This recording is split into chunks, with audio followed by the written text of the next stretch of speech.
Councillors, as you know, my name is Mark Richardson. I am the volunteer technical lead with HousingNowTO.com. We've been tracking affordable housing projects around the City of Toronto for 5 years now, because December 7th will be the 5th anniversary of former Mayor John Tory announcing the Housing Now program. So this is a particular site, and we're fully in support of you acquiring this site. We just want to talk a little bit about how did we get here. And for some of you who weren't even councillors when this process started. So all the way back to 2016, we had a proposal for a 6-story residential building containing 33 affordable housing units with an FSI of 3.3 times the lot area. Community considers Coxwell and Gerrard co-op plans. This was an old, strip mall at the corner right by a TTC streetcar, 6-story building, 33 units of seniors affordable housing co-op.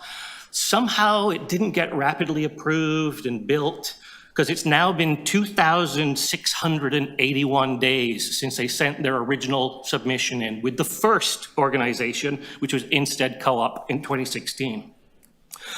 So in 2017, staff started to review their proposal, and this was actually a good site for us because it helped us explain to people just how stupid parking minimums were.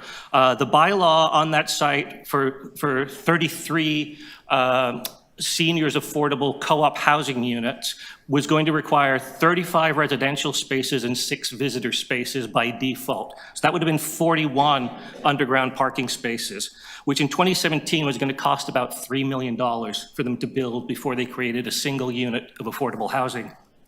United Way has taken a bunch of our work, and we're very grateful to Council and to the City Planning Department for finally putting a bullet in parking minimums. It was one of those dumb pieces of policy that needs to go away in order to create affordable housing at the kind of speed and scale that you've identified. So here's a good example in this slide that, a 485 square foot apartment is about the same size as sort of a parking space and its access route within an underground parking building. So 2019, unfortunately, because of the parking, because of a number of delays as they went through the City Hall Manana machine, the original proposal from Instead, they had to withdraw. Construction costs were increasing. This was pre-COVID, so this wasn't a COVID problem. Instead received just over $4 million through the city's open door program. The funding needed for their $12.5 million project would have come from the sale of a former office building as well as a mortgage. But in the time that it took to work through the Manana machine at City Hall, construction costs nearly doubled to $21 million over those years. So they withdrew that plan in 2019. Good news is Habitat came to the rescue. Habitat for Humanity, they sent a letter to you on October 28th of 2021. On January 9th of 2020, they had a pre-application meeting. So this letter is coming almost a year and a half, almost 2 years there. Now, COVID was in the middle of that, so you have some slack. But this is also the 3rd site plan submission that was required to be sent in. Why is a 33-unit affordable housing building going through 3 rounds of site plan? On September 19th and July 20th, then we had a minor variance on the site. I'd just like to encourage the words of the folks at East York Organize.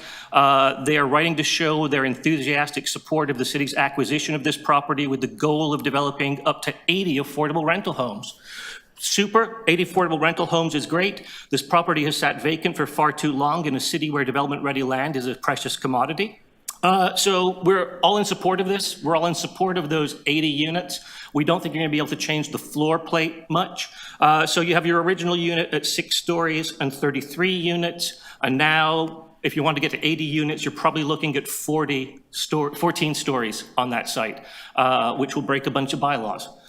So we want to encourage you to do that. And in my last 30 seconds, let me say thank you on behalf of our volunteers to Mr. Lintern for his time over the last few years, being very patient with us, hearing our advice. Your retirement present and your Christmas present from the Housing Now folks is that you never have to hear me depute again.